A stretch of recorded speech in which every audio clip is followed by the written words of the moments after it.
Hello, Gaurav. Just give me a second. I'm going to. Hi.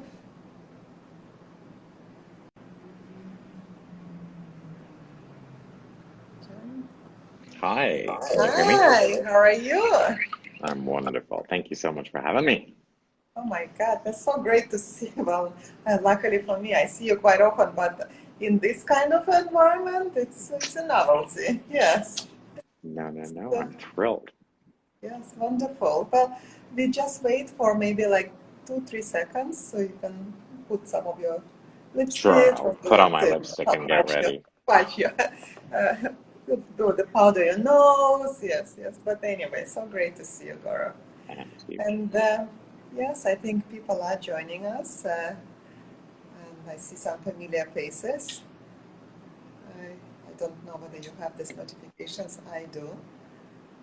So we'll just give it a go, like in 10 minutes, and I will say a few words about my GTV YouTube series because some of the people have been following me through all this journey since I started. Some of them are joining just because of you tonight. So I will say a few words and I will introduce you to our viewers, our listeners, and then we'll chat as we usually do. No, wonderful. I'm excited. It's going to be fun. Yes. So I think we should go ahead. Hello, everyone. Good evening, Singapore. Good morning, New York. Good afternoon, London and Europe. I'm Olga Iserlis. I will say a few words about my GTV series and I will introduce my wonderful guest today. And it's actually incredible timing because we just celebrated the National Day of Singapore, and so it's just serendipity to have you, Gaurav, tonight with us as a celebratory guest, I should say. Um, so here you go. So I've started conversations with Olga last year during the pandemic. It's an IGTV YouTube series with uh, goal to introduce my friends and personalities I've met throughout my career for over 23 years right now to the multicultural Singaporean and global community through a platform that is accessible and interesting and especially important I felt during this time. My main mission is to hope for the series is to inspire and cultivate a more diverse and inclusive community. And tonight, I'm honored to introduce my guest for episode number 23, my dear friend, whom I know for I should say about 25 years, I believe, a very So talented, most of your life. sorry, most of So my most life. of your Yeah, life, yeah. exactly, yes, yes, exactly. So, not to reveal my age, it's most of my life, yes. My dear friend, a very talented, a driven person, Gaurav Kripalani. Gaurav, a festival director for the Singapore International Festival of Arts and the artistic director of Singapore Repertory Theatre. Gaurav, as I said, I will introduce you from myself and then you'll take over basically. Gaurav is an actor, a producer, a presenter, a fundraiser, and has an incredible global network in the performing arts world. As a festival director of SIPA, Singapore International Festival of Arts, Gaurav has traveled the world to bring some of the best performers and artists to Singapore. In addition to presenting some of the best talents we have here, to us as well. As an artistic director for Singapore Repertory Theatre, SRT, Gaurav has produced and presented over 200 productions for adults and children and has brought some of the best actors in the world to Singapore, just to name a few. Ian McKellen and Ethan Hawke and so many more. Gaurav has presented one of the largest arts festivals to take place anywhere in the world with live and digital performances since the outbreak of COVID-19. I'm still wondering how did you manage to do it, but we'll talk about it, of course. And you'll have to share with us how did you pull it off with actually rising numbers of COVID at that time. Gaurav, you have a rare macro and micro perspective of different aspects of the art. And to further ado, so let's begin to ask you about your predictions for the future of the arts in the post-COVID world. The Wow. arts is what just the No. first Yeah. sentence on a No, thank you positive for note, I hope.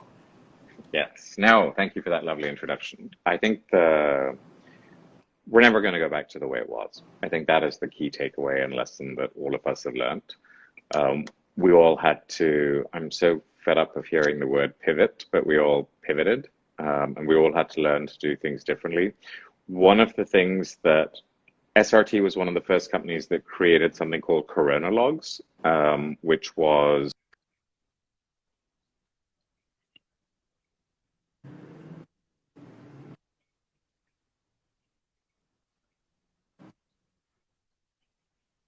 Gaurav, sorry to interrupt you. You're a little bit, I'm a little bit cutting in and out or moving. Gaurav, just, yeah, you're just, yes, the connection is not that great.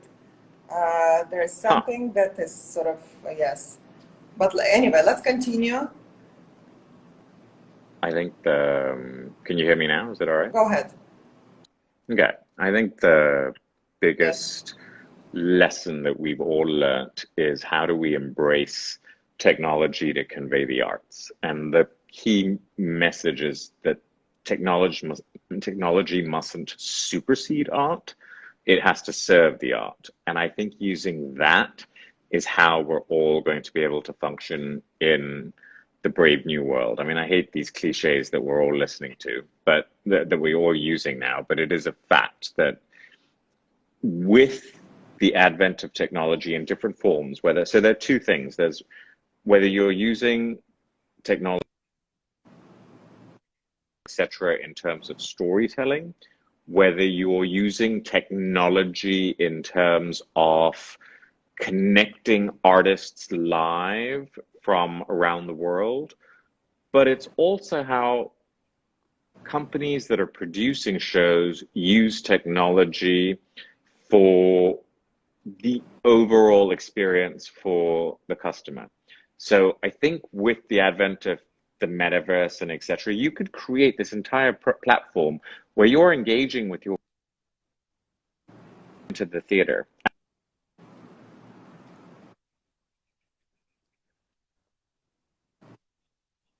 Gaurav, sorry to interrupt you. The connection is not really great. To do about that. Okay, let me see how I can fix that for you. Uh, Is it the audio or the do you video? want me to? Are you on a Wi-Fi? I'm not on Sorry? Wi-Fi. I'm not on Wi-Fi. Is it better without headphones? Will that help? Can you go on a Wi-Fi? It will make a big difference. Is it possible? All right, try that. Is that any better? For now, it's a little bit better, but I honestly think that usually the Wi-Fi looks better, but let's try. Oh, No, it's not better. Do you want me?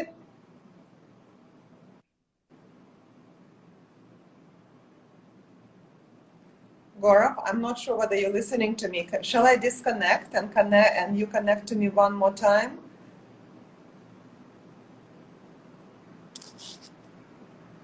Sorry, everyone. Gaurav is having a little bit of a technology-related difficulties, but I'm sure he'll resolve it just in a sec. Meanwhile, I might disconnect and he left. He will probably will try to connect again. But thank you very much for your patience and thank you for understanding as well. That's why I always believe in a human connection. I'm not very much of a technical person myself, so I feel for him. I'm sure he'll connect just in a second again. He's probably connecting to Wi-Fi.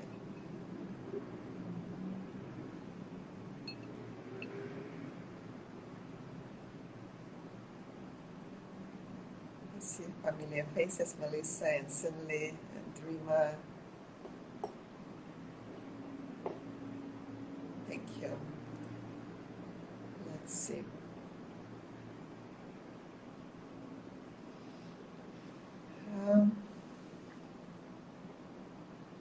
Thank you for waving to me. I'll wave you back. I just don't want to really initiate more conversation or more discussion without Gaurav joining in. Otherwise, I would have filled the gap right now. But I think we have such an interesting conversation outlined for both of us. Hello. That I think it's best to. I think he's joining in now. Let's see.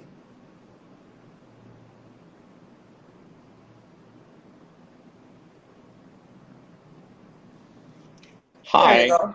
Sorry Hi. about that. No worries. Is that any better? It's much better for now. All Yes. right. Thank you. Good. I'm so Thank sorry you. about that.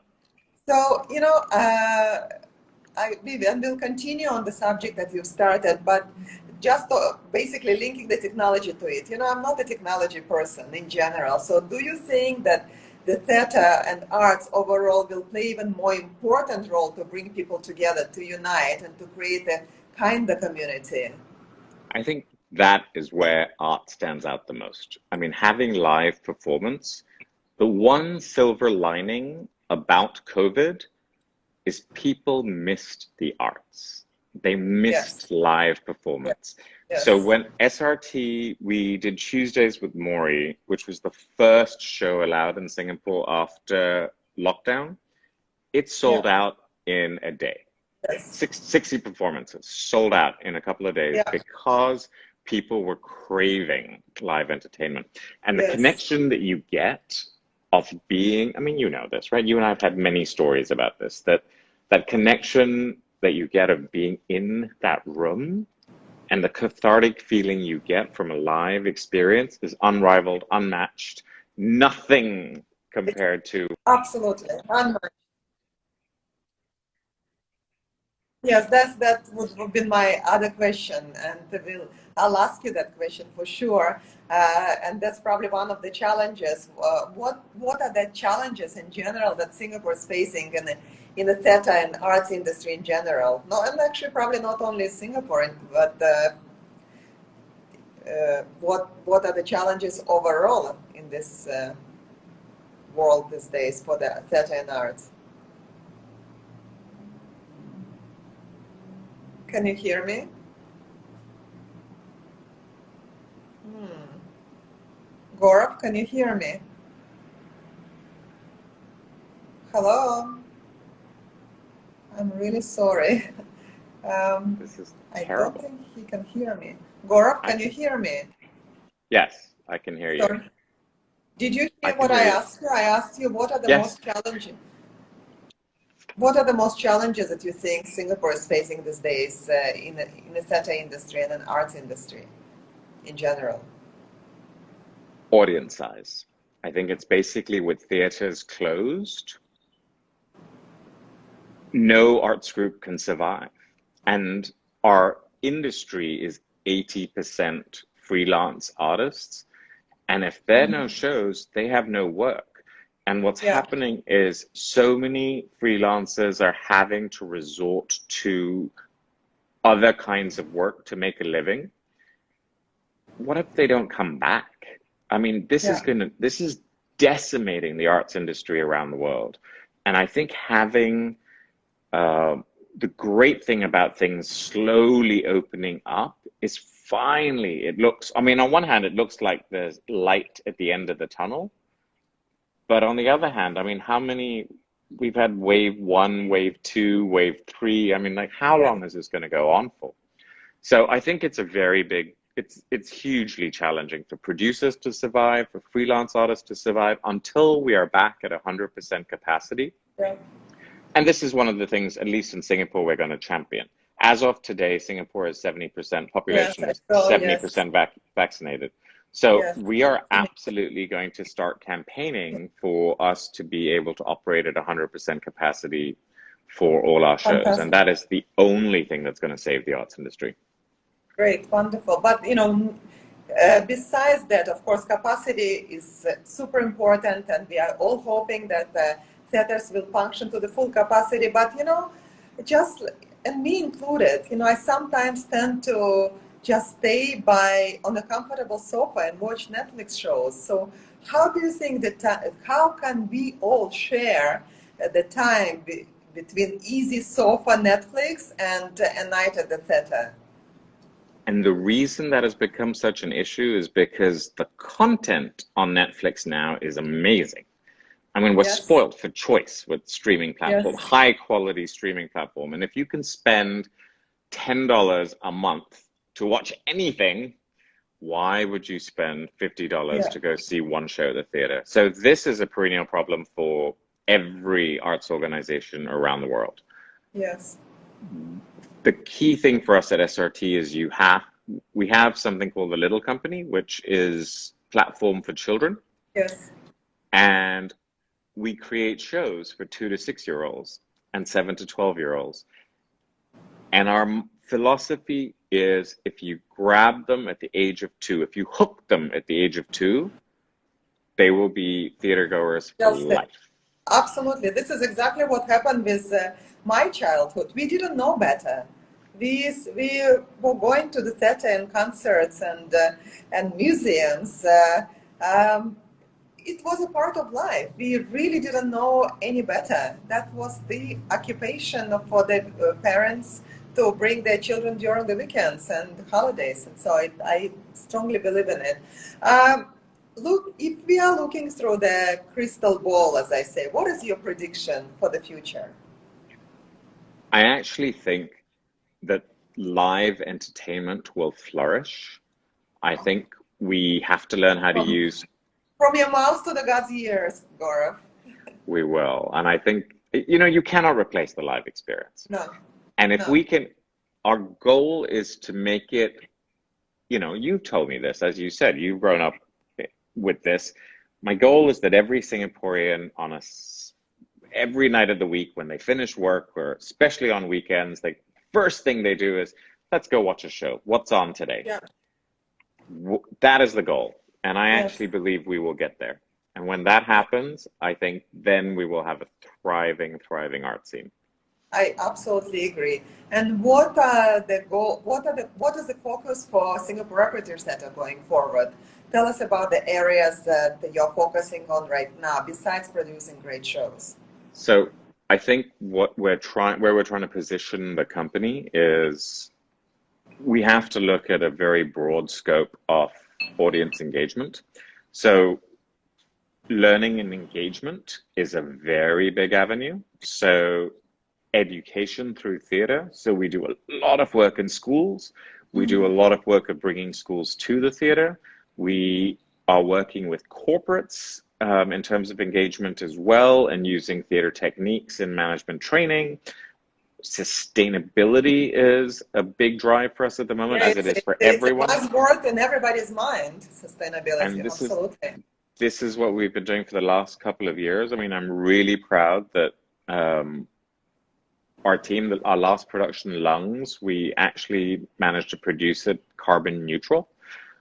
For our next show, you can buy a $50 ticket to come and watch the complete works of Shakespeare. But for one, you can pay $1 extra and contribute to planting mangrove swamps. So we have a lot of, Wonderful. we're babies, we're learning, but we are by no means there yet, but we're doing everything we possibly You're can. proactive and you're passionate and you're interested. So that's how you progress in this world. Wonderful. Great. So let's talk a little bit about this culture and the theater for a moment. What does the theater mean to you? Well, theater's my life, right? I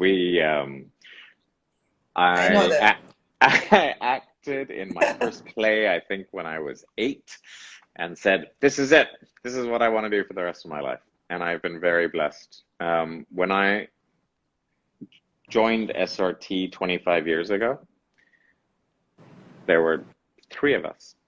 Um, and now we've grown into certainly one of the largest theaters in Singapore and one of the largest theaters in English language theaters in our part of the world. Yeah. And we have an amazing team. We produce 8 shows a year. So this is my life. I mean, theater is everything. And obviously, when I speak to my friends, I'm like, what? What do you mean it's not? What do you mean it's not the most important thing in your life? Yes, well, and I feel for you, and I know you for so many years, and you're certainly right. When you talk, and so you put in so much passion into it, and it's just kudos to you. But Yeah. tell me, how, if someone has never attended a drama play, how would you describe the experience to this person and entice this person to spend a few hours inside the closed doors with no food, no drinks? Although these days, no food and no drinks is quite a common thing to have. So that's probably we all well trained. But what what would you say about the experience? You know, I think it's what I mentioned earlier about how it can be this cathartic experience for everyone. And it is about getting the person to experience it in the first place. So there are two avenues to that. Singapore is very young. For those who aren't Singaporean, we're 56 years old yesterday. So there isn't a theater going tradition or culture, right? So it's new. So the first generation were building a country. And the second generation was educating its populace. And the third generation, and we are only on the third generation, now are beginning to go to the theater. Yeah. And it's become important for parents to bring their children to expose them to theater. When I say theater, I mean performing arts. Yes. Yes. Um, and so I think it is a generational shift that'll happen. We're seeing it now. So the people who 10 years ago or 15 years ago were coming to our little company shows are now buying tickets for our musicals and our Shakespeare in the Park. So we're seeing that we are making an impact on an entire generation. But for people who are already adults, really what it takes is, I think it is a friend bringing them to the theater. So we have a wonderful watch with friends package for all our shows. And if you bring a friend and it's their first experience, they will keep coming back for more. If their first experience, it has to be a good experience. I mean, if the experience is Yeah. Of terrible, course. Of they'll never course. step foot in the door again. And I think Absolutely. so. As festival director over my 4 years, that was one of my key things. That when you're programming the gamut of shows that we have, there had to be shows for your arts aficionado, and there had to be shows available for someone who's never stepped foot in the theater. Yeah. And you take audiences on that journey over 4 years, and you curate that experience so that they are going to become more daring. They're going to take, you're not worried about them never coming back again. They're going to Yeah. say, now I get it. I'm going to skip this one. I Yes. didn't like that one. I'm going to go to another one. But it applies to everybody. So all the companies in town, it applies to all of us. If Wild Rice has a hit show, that audience member is going to go and see what's happening in Pandemonium and Yes. SRT, and vice versa. So Yes. we all have this collective responsibility of upping the ante, upping the standard, and growing the audience base. I agree. And we'll talk a little bit about the collaboration later in our conversation between the different theater companies in Singapore. But to be honest with you, in my opinion, um as you said, the silver lining during the COVID days was actually that intimacy inside the theater that also in kind of uh, really attracted people to be inside this beautiful to have this incredible experience that some of them never experienced before. And as a starting point, the connection, it seemed to me, for some of the people was so strong that I guarantee you that will develop into the theater going tradition for many of them, because it was really something that was so personal, and I really enjoyed the moments of every single play that you put up. Now, moving into putting up the plays and doing so many amazing things, what are your biggest achievements? And please don't be humble. What are your most memorable moments and your, that made your parents proud and all of us? Ooh. Where to begin? Lots of things. I think first, hmm, I would say one of the things I'm proudest of is the team that we've put in place. Charlotte Noor, our managing Yes, director, and Charlotte. I have Yeah. been Goddess.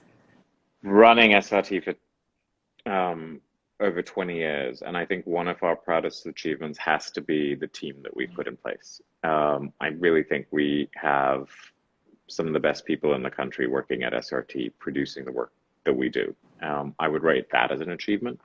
I certainly rate having built our own 400-seat venue, the KC Art Center, an achievement. But there have been so many, right? Every year we try and do something different. We took a show to Broadway and got 3 Tony nominations. We did Forbidden City, which was the opening musical for the Esplanade in 2002. We've done lots of things. We did the Bridge Project, which Yes, that worked yes, with some of the finest, brought Ian McKellen here with the Royal Shakespeare Company. We've done amazing things. Um, absolutely. Yes. every year, like I said, Chronologues was the first digital show that was created here once lockdown Yeah. happened. We were the first theater once theaters reopened. So every year we try and, we look at it and we go, all right, what are we going to do to push the boundaries this year? What are we going And to do that's that's different? exactly, and that's actually brings me to the question that SRT is actually more than arts and entertainment company. Can you please share what does SRT stay? How does SRT stay attuned with our times in building 21st century skills? No, I think that's partly what we've been talking about, right? In terms of our learning and engagement platform, the work we do in STEM and STEAM, working with schools, creating arts curriculum for schools. I think there's a lot we do to make sure that we are engaging with the next generation because that's what it's about, right? So I have done this for 25 years. Now I'm at a point where we're like, okay, over the next decade, what's the legacy? What are we leaving Yeah, behind? I mean, to me, you have to think about, I want SRT to be around in 100 years. So if I want SRT to be around in 100 yeah, years and I want it to be a global player and I want it to be the go-to producing house in Asia, then what are the things we need to do to achieve that? What are the stepping stones we have to put in place, both in terms of physically, in terms of manpower, in terms of strategic vision, so that it becomes a household name? I mean, if you say Royal Shakespeare yeah, Company, if you say, why not say Singapore Repertory Theatre? yeah, So yes, to me, it's about legacy and making sure that this company is going to be around long after I'm gone. And the critical way to do that is to engage young people. yeah. Absolutely. Yes. Thank you for that. Recently, and you just mentioned this before, you have done a very successful collaboration with other two very fabulous theater companies in Singapore, Wild Rice and Pandemonium. Can you please share with us your experience and what was this collaboration all about? Sure. I would actually say that is probably one of the silver linings of COVID for me. Um, we are probably 3 of the largest English language theatre companies in town. We're probably 3 of the largest theatres in town. Um, and, we've had a friendly rivalry and, um, produce a lot of content. COVID actually brought us together, and we Yeah. started having Zoom sessions and drinking and drowning our sorrows in each other's company. And then after we bitched and moaned about the world, we then started talking about what can we do to improve the situation? What can we do as a collective voice to express what's needed in the arts? And that led to us deciding we're actually going to produce a 20-minute film, which we Yeah. brought Ken Kwek on to write and direct. And for me, it was a really special experience. Yeah. Would you say that the energy definitely has shifted among all of you? And Oh yeah, yeah, yeah. Now we're best friends. We coordinate. We were all hit by the latest round of lockdown measures and had to move. We yes, moved all our shows to October. So, we're coordinating in terms of manpower on stage and yeah, off stage, sharing resources. No, I actually think we've got a wonderful friendship now, Okay. a That's genuine great. friendship and Yes. collaboration. So So it's we definitely expect a more. plus. We Sorry. expect wonderful. We expect more joint productions, I suppose. I hope. So one of the last things I did as festival director is I commissioned the three companies to produce a show in response to the world we're living in. So it's a Yeah. sequel to our. So everyone can watch the pitch online. It's Oh, pitch.com. great. It's our 20-minute film. But then we did a play called The Commission. I loved Um, it. I Thank you. was really. You were one of the lucky 150 people who saw it Oh before it my was God. canceled. Yes. Yeah, I know. I was super lucky. Yes. It was Um, great. but we did air that online, and I'd love that to be remounted at some stage. Yeah. But the economics are hard, right? Because right now we're all desperate for money. We're operating at 25% capacity Yeah. audiences, and if we do a collaboration, then um, the revenue is being divided by three companies. And right Yes. now, we all need 100% of that 25%. Yeah. So until the world goes back to normal, it's very unlikely that we'll be able to do a co-production live on stage again. But Uh, we would all love to. We to talk hope. about it all the time. Well, and that was you actually coming back to be an actor again, to act again. How did it feel? So I hadn't acted for Honestly. five years, and then I had this stupid idea that I was going to act in a show in the opening weekend off a festival I was programming during a pandemic. I mean, it was not my brightest plan. Um, but everything went well. It was a very stressful rehearsal period. I realized that 5 years later, it's much harder to learn lines than it was when I was younger. But it was Yeah. interestingly, with everything going on in the world and everything going on in Singapore and the challenges of mounting the festival, that time in the rehearsal room um, with my two acting partners was liberating. I could forget the world Yeah. for 4 hours a day, Yes. um, Exactly. and just be stressed about one thing instead of being Yeah. stressed about 100 Yeah. things. I think it And was your release mechanism in a way.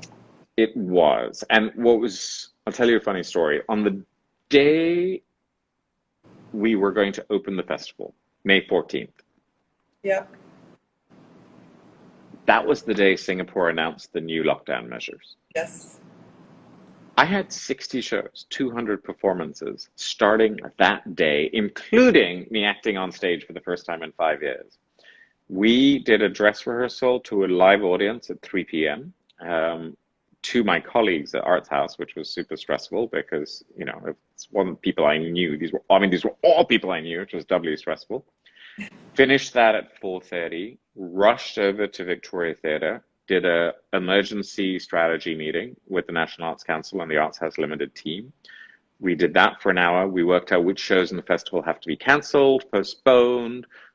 The biggest thing was actually figuring out some shows had 250 tickets sold a night for the audience. We had to cut it down to 100, and performers had to be masked. So we had to Yeah. sort all that out in an hour. Went downstairs, did the opening show, which was an evening with Louis Siliano, beautiful musical Yes. evening. Yeah. I was there. Yes. And as soon as we greeted everyone and I welcomed everyone to the show, I left, rushed back to Wild Rice, changed back into costume, and got on stage for the opening night of the commission. And it actually was our best performance It because I was think incredible. You were all every riding on adrenaline, we were all and on adrenaline. it was just yet very exceptionally sincere and just very real. I was thorough enjoyment. Thank you for that. You're Um, welcome. Talking about you, our star, shall we talk about other stars? Theater, as much as the world of movies has been producing an immense number of them. So, and you have met actually a huge number of talented people, directors, producers, writers, actors. Can you share with us some of the most interesting, unexpected, or unusual, or even shocking, and perhaps some of the revelations about some of them? For example, I don't want to mention the names, but I leave it to you. But Just especially behind the scene moments that you are able to share with us. We've been Don't very be shy. fortunate. We've been very fortunate. And I think I'm going to give you a little backstory on why we work with stars as well. We created Forbidden City, the musical, as the opening musical for the Esplanade, our National Theatre, 2000-seat National Theatre. Everybody loved it. Everybody raved about it. Everyone said you should tour it around the world. We went and knocked on so many producers' doors, literally around the world, to try and put a tour together.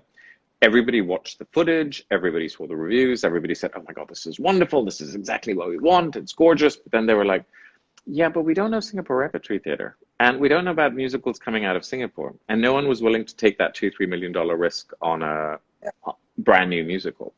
So we actually changed tack and we decided, okay, now it's time to build brand internationally. So we started looking for international partners to present. I'm a big believer in serendipity. So and this is where Charlotte and I are very different, because Charlotte's, I'd be like, I happen to be in the right place at the right time to have the conversation. And she goes, it took 10 years of hard work to be in that place in the first place. I must agree with Charlotte. So one of these serendipity moments, I was with somebody from the Royal Shakespeare Company, and they were looking for a touring partner, and we said we'd love to work with them. And so we got Trevor Nunn directing King Lear, starring Sir Ian McKellen. I mean, it was incredible. We had him in Singapore for 2 weeks, which was wonderful. Yes. And then subsequently we had The Bridge Project, which was Sam Mendes directed for 3 years. This is before Sam Mendes directed all the James Bonds. And then, of course, as you know, we had a slew of stars. So we had Ethan Hawke. I'm a big fan of Simon Russell Beale, Rebecca Hall. And of course, in those days, you were allowed to say Kevin Spacey. Yes. Which we did have a very successful fundraising dinner. So yeah, and it really lifted our profile and opened a lot of doors and achieved exactly what we wanted, to build that international network. But yeah, no, I think we've been very fortunate and worked with some great people. I mean, Lea Salonga's done 3-4 shows with us. We've done obviously music Forbidden City with Kit Chan. We've worked with some amazing talent. So how do you think we can inspire more of international stars to come to Singapore and take part in the set of productions? Oh, I think that's absolutely going to happen. And I think over the next 10 years, it's one of the things SRT is absolutely going to work on. Is how do we have this international network now. I have been festival director for 4 years, so that international network is even bigger. Amazing. Absolutely going to capitalize on that to figure out how we make Singapore integral to. Let me tell you about the Bridge Project. The Bridge Project model was the Old Vic Theatre in London and BAM in New York as the lead producers, and they co-produced the work, and they had 6 international producers, of which we were one. And we went into this, and I signed up for this project because it had Sam Mendes with Kevin Spacey, it had BAM, it had Old Vic, and I was like, and it's Shakespeare. I'm like, done it. We'll do it. We'll take it. I didn't know which Shakespeare. I didn't know who else was in the cast, but I knew what it would do for positioning. But it's a pay-to-play model, right? We paid to be part of this tour. Yeah. So the goal for me now is for SRT now is how do we switch this? How do we make Asia the center of that? How do we create the content in Singapore? You bring in a star director, you bring in a star actor, you create the work here, and then we sell it to BAM and Old Vic and make them pay us to be part of the tour. And I think that's where I'd love SRT to be positioning itself. And can you imagine if that's a Singaporean created work with an international cast and the best of Singapore actors and a Singapore production team? That's how we'll fly the Singapore flag. And I think over the next 10 years, that's absolutely what the direction we're going to move in. That's an incredible goal, and I know that it's going to happen. And thank you for this optimism. And that brings me actually to a very important subject, philanthropy and fundraising for the arts and culture, as well as, of course, cultural education. And as you know, I've been involved in fundraising for cultural and educational causes for probably now over 25 years, or around 25 years, including SRT. And, growing with so much culture for me is just a routine, yet incredibly important to promote this cultural education. Why do you think that fundraising is so much harder for the arts than for the health-related causes? I'm absolutely going to answer that question, but I think it's important that anyone who's actually watching this, that they know that Olga is fundraising queen and does the most incredible fundraising events. And for 20 years, she has created the SRT Theatre Ball, which is probably, well, I am biased, but I think it's the most fun evening of the year. And we'll talk a little bit about it. I'll ask you to reveal certain things, and I know that it will happen again. um, Yeah. but yes, why is fundraising hard for the arts? I think, again, because we are a young country, we don't have, let's say, the American tradition of philanthropy, Yeah. which is generations of giving to the arts and foundations support the arts. We don't have that here yet. So I think Yeah. we are absolutely in a generation. I'm hoping that'll change. But one of the things that I tell everybody is, in a country as affluent as ours, nobody should be wanting for healthcare or education. Like, there should be nobody who cannot get first class medical and first class schooling. And that is the responsibility of the government. Yeah. And for the arts, that's where individuals and companies Yeah. should step up, step forward, because it is feeding the soul, it is supporting and making us a more rounded society. And I think, so when that's a long-winded way of saying that, yes, that's one of the things. If you're raising for healthcare education, it's actually, people are happy to give. When you say come and support the arts, Yes, it's a little harder. So it's I harder. actually, so I actually think if healthcare and education is fully funded and fully supported, that might make it easier for people to say, I only have limited amount to donate, but I know those two are taken care of, so Yes. of course I'd be happy to give to the arts. Yes, I absolutely agree with you. And, I've spoken before on my conversation with Olga. There's a number of important people who are behind the celebrity foundations, like Elton John's AIDS Foundation, for example, or the Mental Health Foundation with UK royals behind. And all of them, all the celebrities are playing a major part in fundraising. And do you think that, and we saw it with you actually together at the fundraising dinner with a celebrity that we staged together. What is your view on celebrities endorsing and supporting the causes? So, like I said, we can't. It's shocking what Kevin Spacey did, and I think we don't talk about, we don't endorse or support anything of that, and have stopped using that as, one of the reasons, as I said, let's be honest, when we did the Bridge Project, and I said one of the reasons we got involved with it is because it had Kevin Spacey's name to it. And I really wanted him to perform here and do Richard III. We didn't know it was Richard III at the time. And when we found out everything that had happened with him, of course, we distanced ourselves because it was not correct to endorse that and support that. We had sponsors who also said, are you planning to work with him again? And we were like, no. But prior to all that, before his everything that happened, when he was here, he helped us with this fundraiser, and thanks to the amazing evening that you created for us, we raised a lot of money. And there, I mean, star Yeah, it's a power. power. It's a power of the star, and I It's think we star see power. it You have all over to. the world with any causes. That's why, even when I was involved in the celebrity philanthropy symposium, and that's exactly what we were talking about: the legacy, the importance, the support, and the active involvement of celebrities plays a tremendous part. Uh, well, that's actually talking about the continue to, I should say, to talk about the way we fundraise here for SRT, and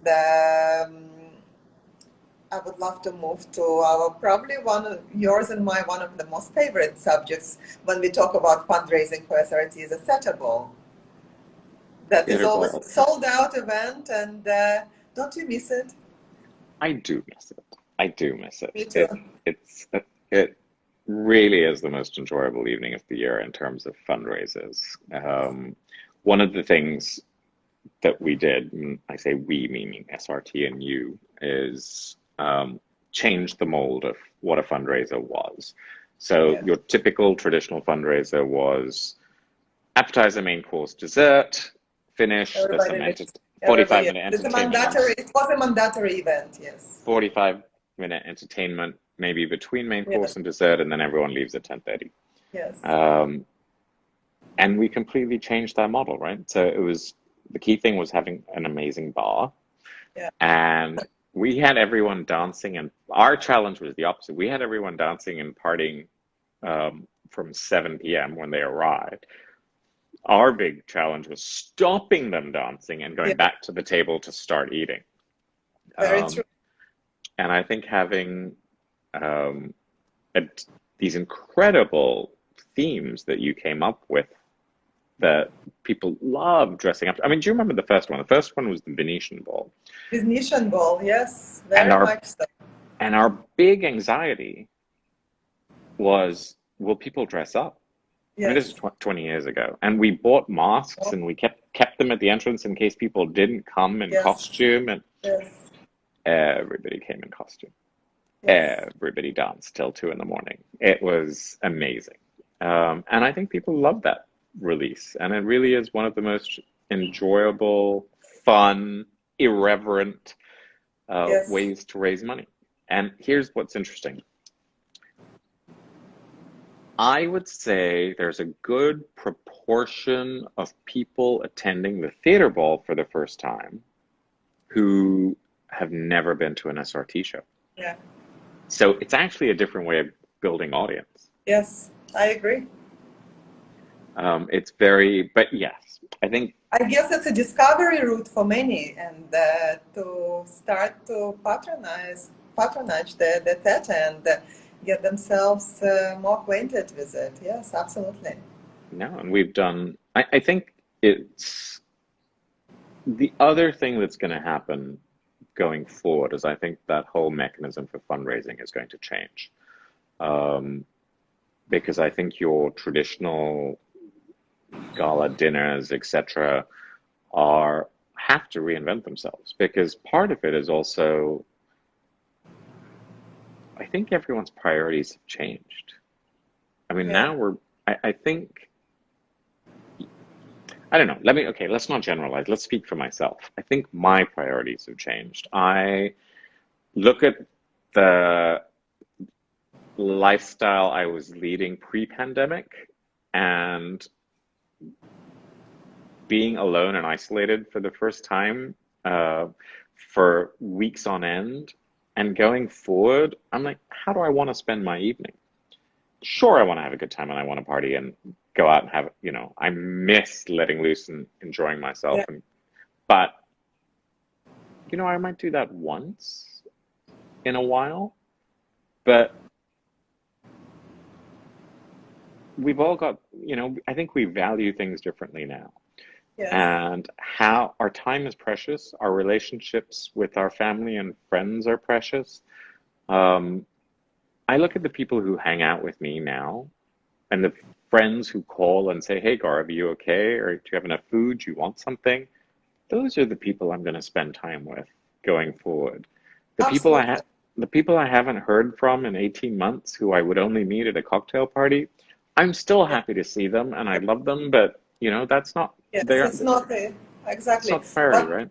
that's why when we, and that historically speaking, after every major disaster, like after World War One or after World War Two, people really were ready for the experiences. But what kind of experiences? So I feel that, yes. So what you're saying is absolutely true. I feel exactly the same. I'm just very happy to have the core number of people who I can confine it in and just to have a very, very real and authentic time. But so that's why when we do create the party or the ball or the gala, it has to be an experience. It has to be a Right, creation of the memory. Only right. through that, so we can sort of continue this path of doing this kind of events that monetize us as a SRT and give us something to look forward for the next time. So it should be I think paid. people will pay for that. If we can Yes, create that absolutely. experience that is But that's special, what we're doing. Well, even all these years, and we'll continue. We'll just know now. I mean, COVID taught us so many things. All of us, individually and collectively. So that's what's going to be probably the conversation that we'll have when we'll start planning for another SRT ball. which I hope happens soon. Yes, absolutely. I promise you it will happen. Now I'm looking through the crystal ball and I know I'm envisioning it's happening very soon. So So, I tell you, so it's kind of going back to your comment just now. I mean, there is a reason it was called the Roaring Twenties, right? It was people letting loose yes, here after you the go. war. Absolutely. We will have the Roaring Twenties Yes, yes, this we have to decade. reach the team. Absolutely, I agree with you. This decade Um, will be that. yes. And Gaurav, moving into the sort of a different way of fundraising, I remember, and I was very lucky to be part of this incredible trip when you've organized with Charlotte the unbelievable trip to for the Edinburgh Festival, and we all went and we had the amazing time. And I hope that we will have more of these trips, and when these festivals will happen full-fledged and we will attend. And that was an incredible way of fundraising for the SRT, and that was one of the auction items. Can you tell us a little bit more about these incredible experiences? So I'm fortunate in that I do have this wonderful network of people around the world. Yes. And we did it as a trial with Edinburgh, which I think was very successful, Hmm. which we can do for other festivals. And it will be a trip where I will curate um, a weekend or a week off activities at the Edinburgh Festival. Um, we can go to an entire week of shows in New York or London. And with each of those shows, it's meeting the creators, doing talks with the actors Yes. afterwards.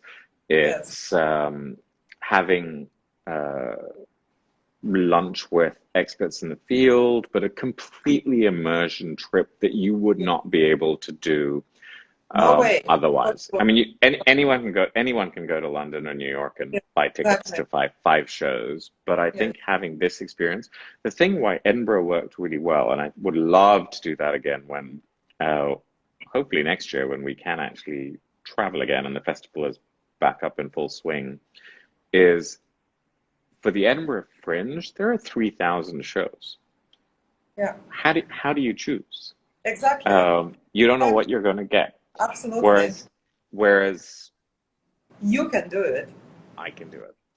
Sure, there'll be hits and misses, but at least I can choose Yeah. some that I know reputationally will Yes. be good, which is what we did. Was it 2 years Yes. ago? It was, no, I think it was unfortunately 3 years ago. 3 years ago. And Um, it was amazing. Another fabulous part was that we were together and we had so much time as a group, and also the gourmet experiences that we've all had how could was I forget the fantastic. So it was food? definitely this kind of a money cannot buy experience, honestly. I for think sure. that So thank I'm you for glad that.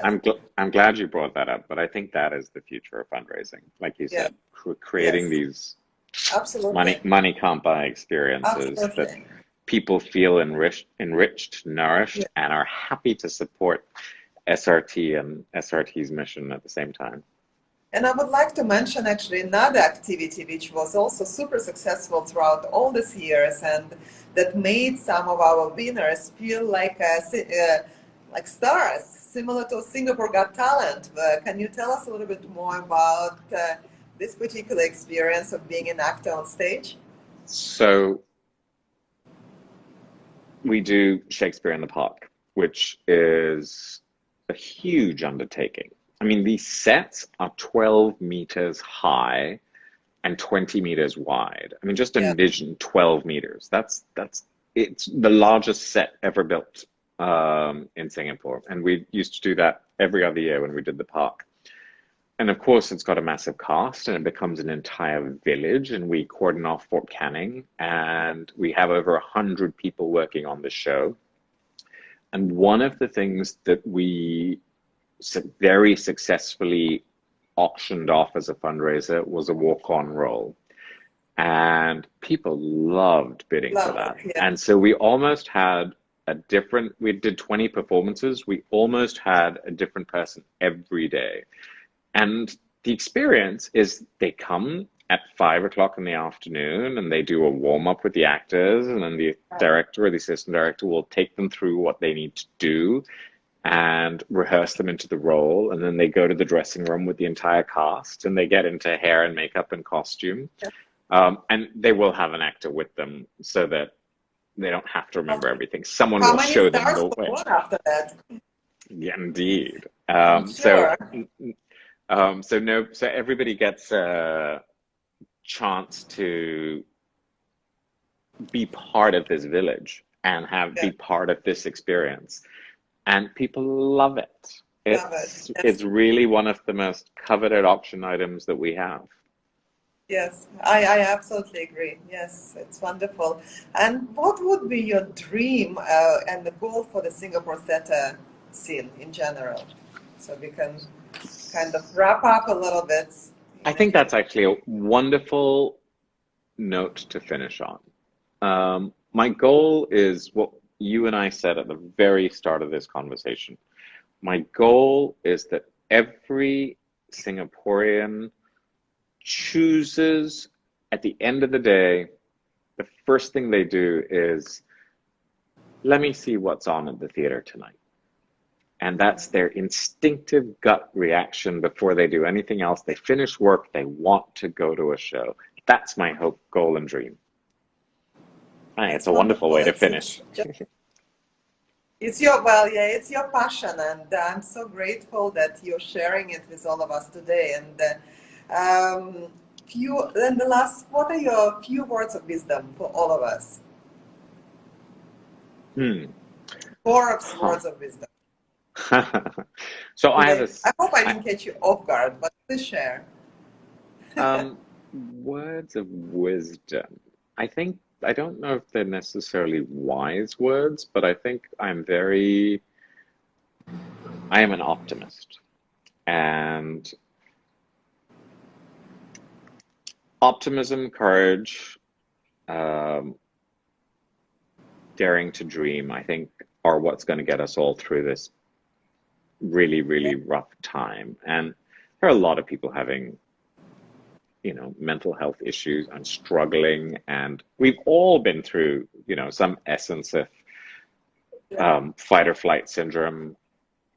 And it's been a roller coaster ride emotionally for everyone. And I think for me professionally, just having the festival cancelled in 2020 and then coming up with a festival in 2021, which was plan A, B, C, D, and then having new restrictions hit us on opening night and having to redo everything.